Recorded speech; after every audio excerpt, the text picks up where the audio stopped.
Electromagnetic spectrum. Sir Isaac Newton, while studying the image of heavenly bodies, found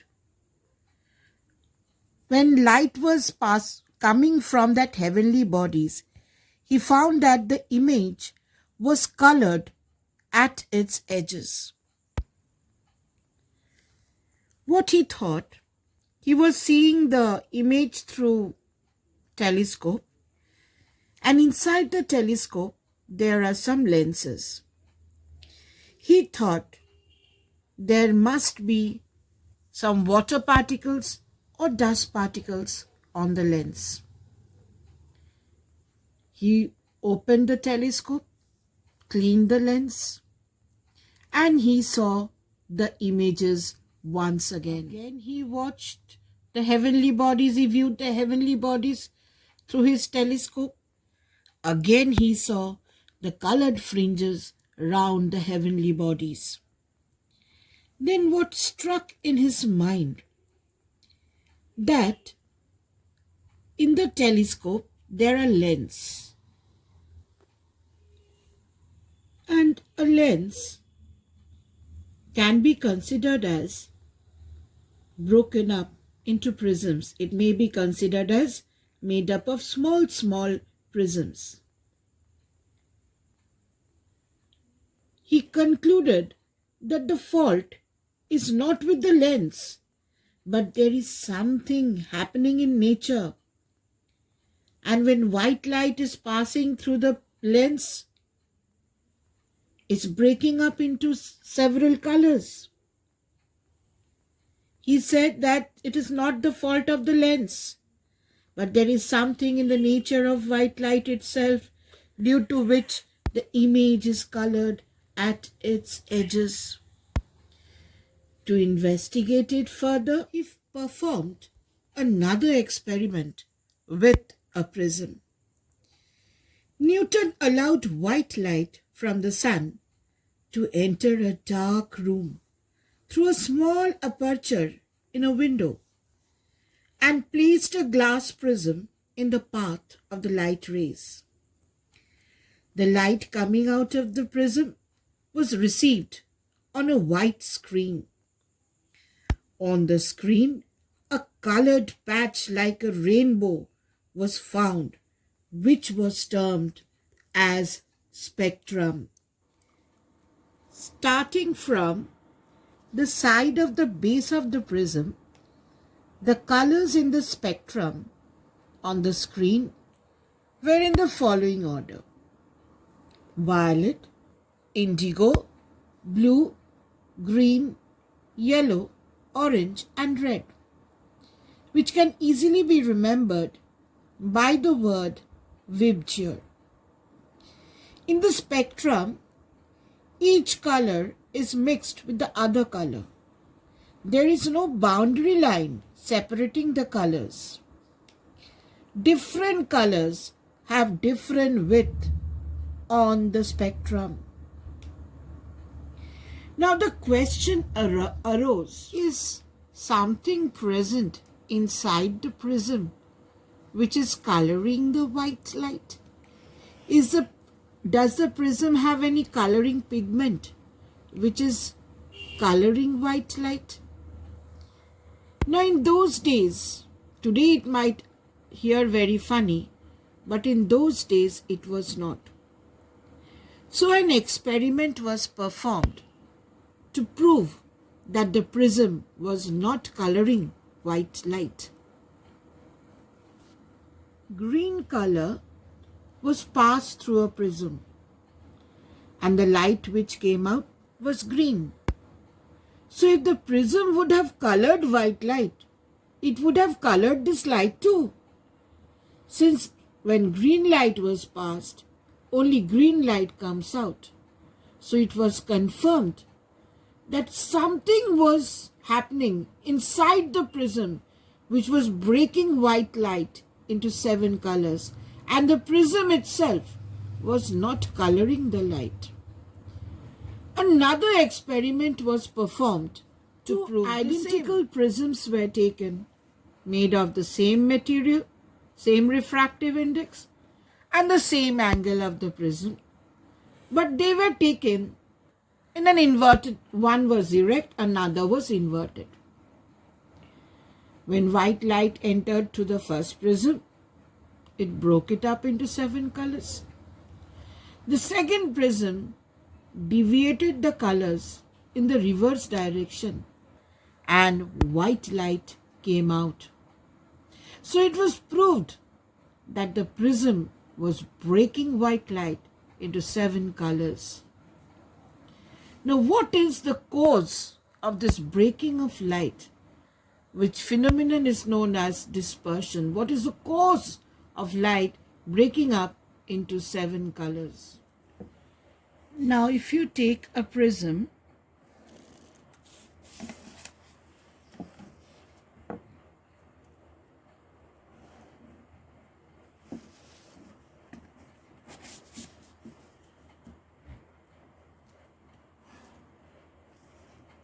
and say white light falls on the prism.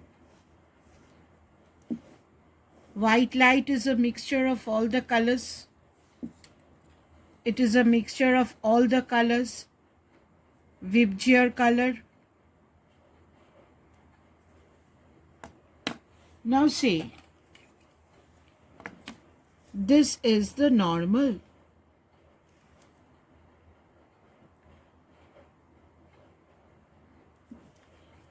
All the colors fall at the same angle of incidence.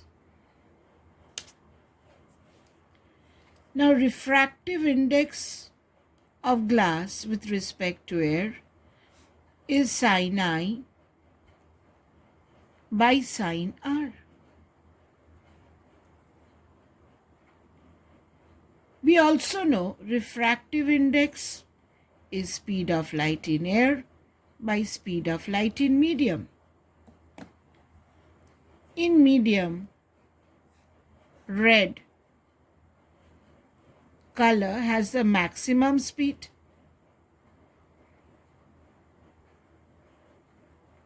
It has the maximum speed, and violet has the minimum.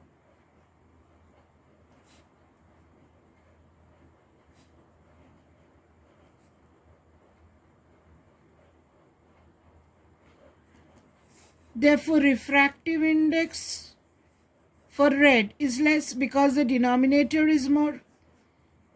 This is less than refractive index of violet. Therefore, sin I by sin R for red is less than sin I by sin R for violet. Angle I is same for all colors, but this is less. Therefore, angle of refraction for red is more. Angle of refraction for red is more. So here, light breaks up into 7 colors. I am drawing the extreme 2 colors, violet and red.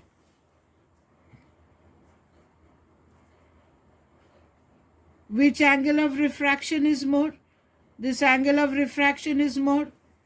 So this will be red because angle of refraction for red is more. And this will be violet. The other colors will be in between. At the other surface, what happens?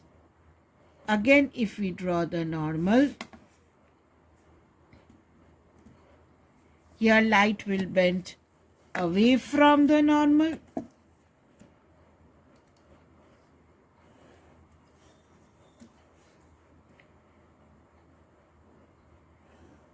And we will see a spectrum. We will see a spectrum with the violet at the bottom, red at the top, and Vibgyor in between. So the main cause of dispersion is a change in the speed of light with its wavelength. It is the change in the speed of light with the wavelength.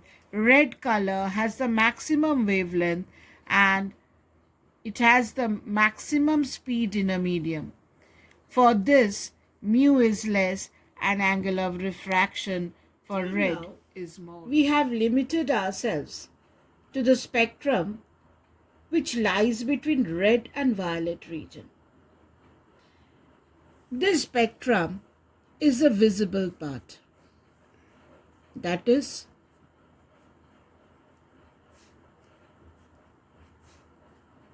this is the visible region of the spectrum.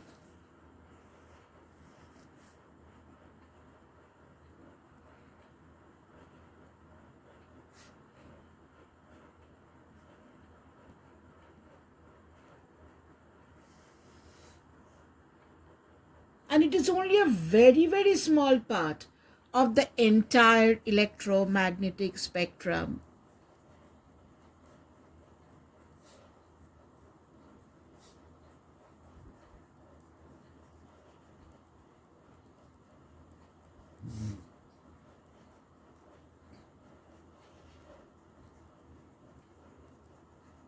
It is a very, very small part of the entire electromagnetic spectrum. Beyond red, you have infrared rays. After that, you have microwaves. And above that, we have radio waves.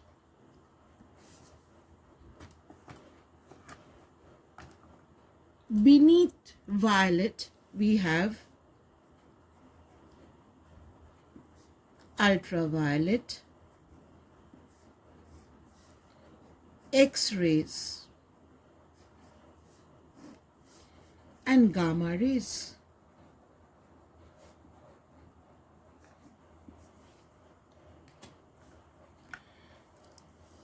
Wavelength increases in this direction.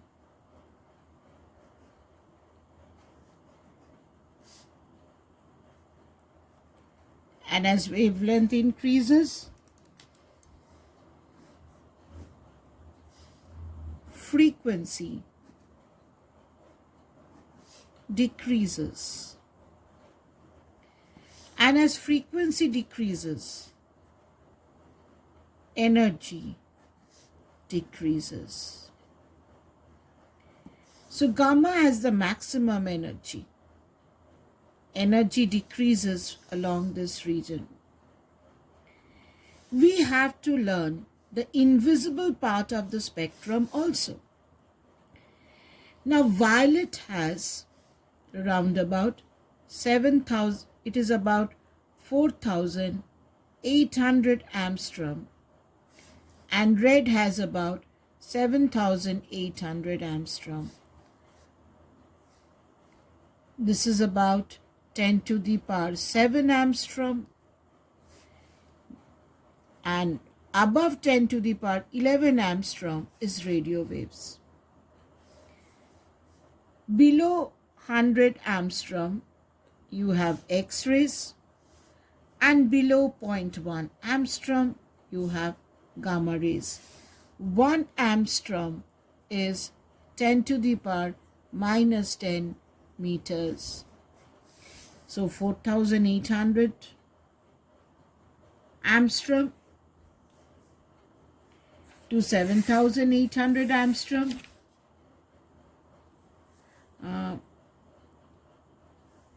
Sorry children, this violet is tentative. In your book it is given that wavelength for violet is about 4,000 to 4,460. So I have taken in between. And red in your book it is given 6,200 to 8,000. So we have taken 7,800. So it's a range, because violet, when you say 4,800, little beneath is also violet, little above is also violet. Tentative, we have to know the order. that this is 10 to the power 7, this is 10 to the power 11, this is 100, and this is 0.1. Now, as you go from gamma to radio waves, these are the invisible spectrum.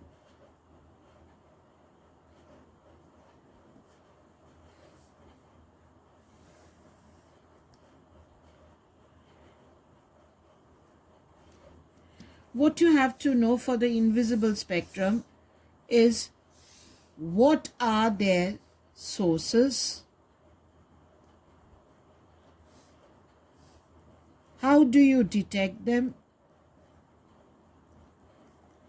what are their properties, what are their uses, what are their harmful effects. So for the full electromagnetic spectrum, you have to know their wavelength, you have to know how the energy changes, you have to know from where the sources are coming, you have to know from how you will detect them, their properties, their uses, and their harmful effects. First, we start with the infrared radiation. Now, infrared radiations are heat radiations. They are heat radiations. They are heat radiations. Electromagnetic waves of wavelength in the range about 8,000 angstrom to 10 to the power 7 angstrom are infrared rays. What are these rays, children? As you can see, the rays are coming from the sun. So these are heat rays.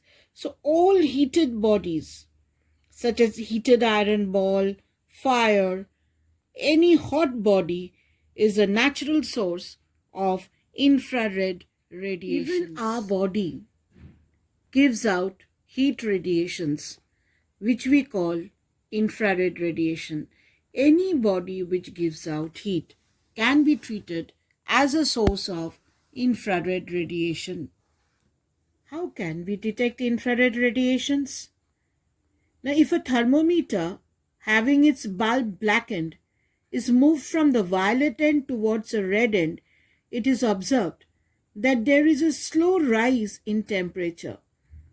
But when it is moved beyond the red extreme of the visible spectrum, there is a rapid rise in the temperature. Why? Because beyond the red end, you have infrared radiations, and infrared radiations are heat radiations, and black bodies absorb heat radiations, and as it absorbs heat radiations, the temperature rises. Infrared radiations can also be detected by a thermopile. Now in the figure you can see a thermopile. A thermopile is made up of two different metals. Here it is made up of bismuth and antimony. When infrared radiations, you see the arrow, incident radiations, when infrared radiations fall on a thermopile, you can see a current flowing through the galvanometer. So if there is a current flowing through the galvanometer, you can say infrared radiations are present. This is what is known as a thermopile. It is used to detect heat radiations. The galvanometer connected with the thermopile shows deflection when infrared radiations fall on the thermopile. Infrared radiations are absorbed by glass but are transmitted by rock salt. In this picture, you can see a prism made up of rock salt. To obtain the spectrum of infrared radiations, a rock salt prism is used because the rock salt prism does not absorb infrared radiations, whereas a glass prism absorbs them. So this rock salt prism can be used to obtain infrared spectrum.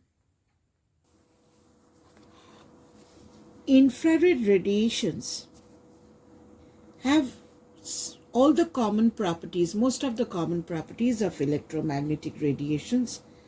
They travel in straight lines, they obey the laws of reflection and refraction, and other common properties.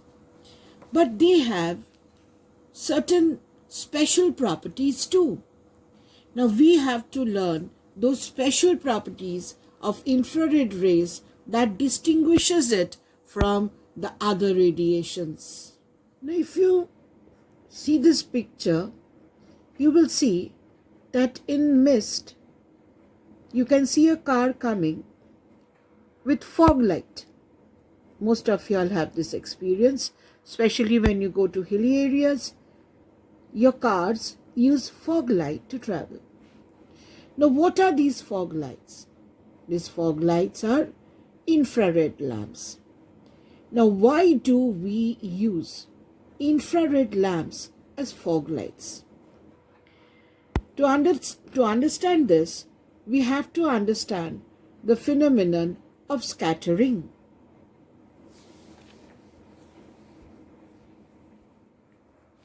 In scattering,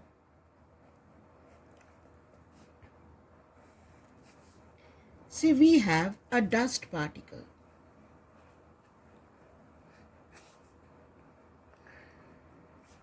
This is a dust particle of diameter d.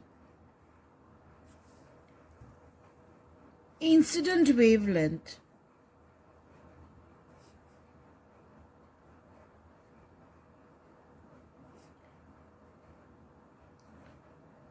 lambda fall on the dust particle.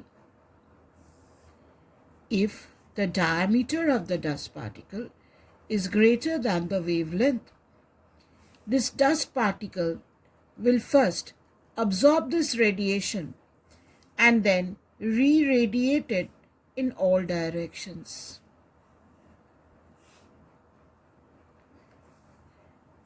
This phenomenon is known as scattering.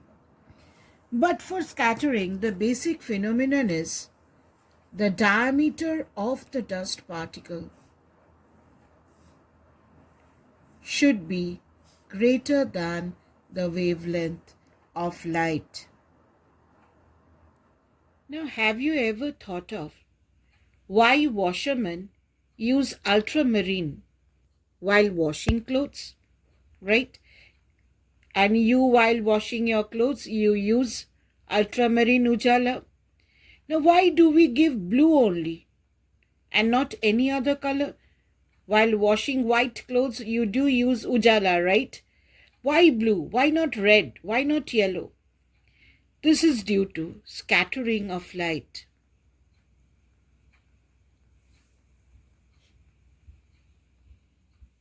Now, what happens? So this is the sun. From the sun, you have visual light coming. Now, these are the dust particles. As you come down to the Earth's surface, so this is the Earth's surface. The size of the dust particle increases. The size of the dust particles increases. Now, among the visual light,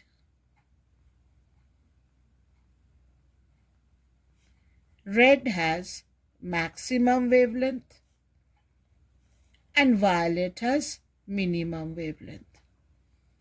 For scattering, the diameter of the dust particle should be greater than the wavelength. So wavelength should be smaller. So if any light scatters in the atmosphere, on the top, it will be violet, then indigo, then blue. Since the blue light is scattered just in front of our eyes,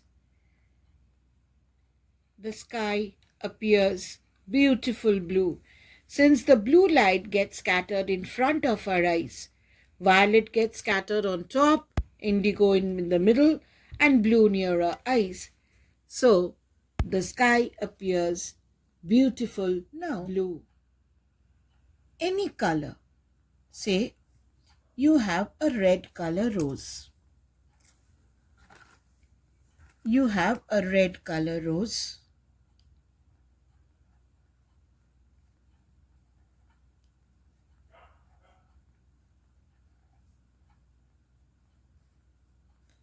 And this is red in color. This red color rose has a pigment inside where if white light falls on it, if Vibgyor color falls on it, it will absorb all the colors and reflect only red. It will reflect only red.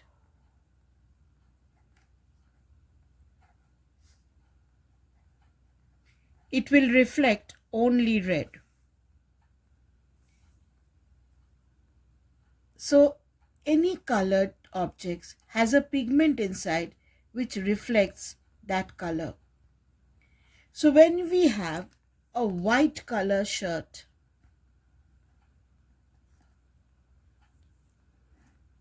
Vibgyor light falls on it.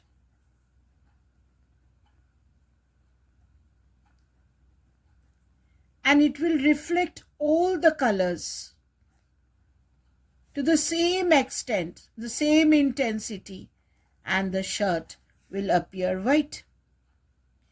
Now, in the atmosphere, these three colors, violet, indigo, blue, here get scattered. Violet, indigo, blue get scattered. So the amount of violet, indigo, blue which is falling on the white shirt is less. So the reflected light has less violet, indigo and blue color. And all the colors together, when reflected, gives white color. Since violet, indigo, blue, which is falling on the shirt, has less intensity since it has been scattered in the atmosphere, the amount of violet, indigo, blue falling on the white shirt is less. So the reflected light has less violet, indigo and blue color. To compensate for this loss, washermen add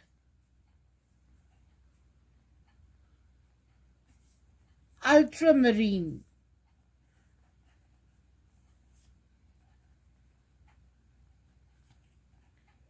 to the clothes. Washerman adds ultramarine to the clothes to compensate. Ultramarine is blue. To compensate for this, in ultramarine you will be finding there written indigo blue.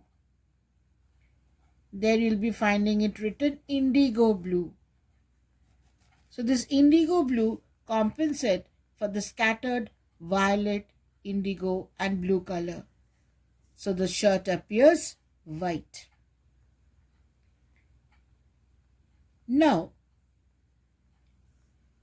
we were talking about scattering because we were discussing the special properties of infrared radiation. Scattering tells us that greater the wavelength, less is the probability of scattering. You can say scattering is inversely proportional to wavelength to the power 4. If you take the visible spectrum, which color do you think will be scattered least? Red color is scattered least. Why? Because it has the greatest wavelength.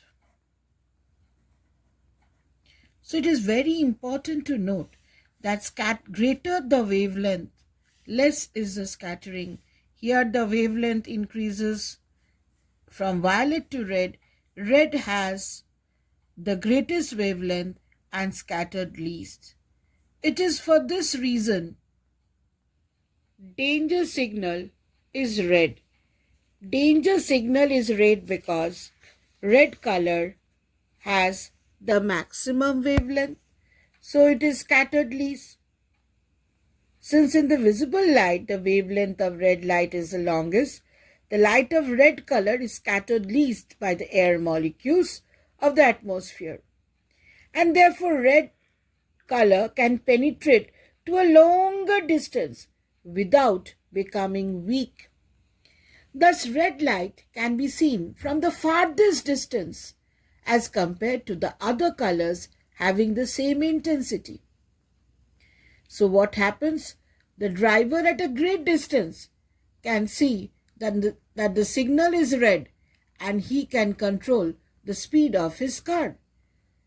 So the basic of all these children is one thing, that is, for scattering, the diameter of the dust particle should be greater than the wavelength, and greater the wavelength, less is the scattering. So we come back to the picture we started with. Infrared radiations have longer wavelength. It has wavelength greater than red. So they are less scattered by the atmosphere. So they can penetrate deep in the atmosphere, even in fog. So it is easy for the drivers to see. Ordinary light will be scattered. Infrared rays are less scattered. Infrared rays are less scattered through the fog, and the driver can have some visibility to drive through the fog.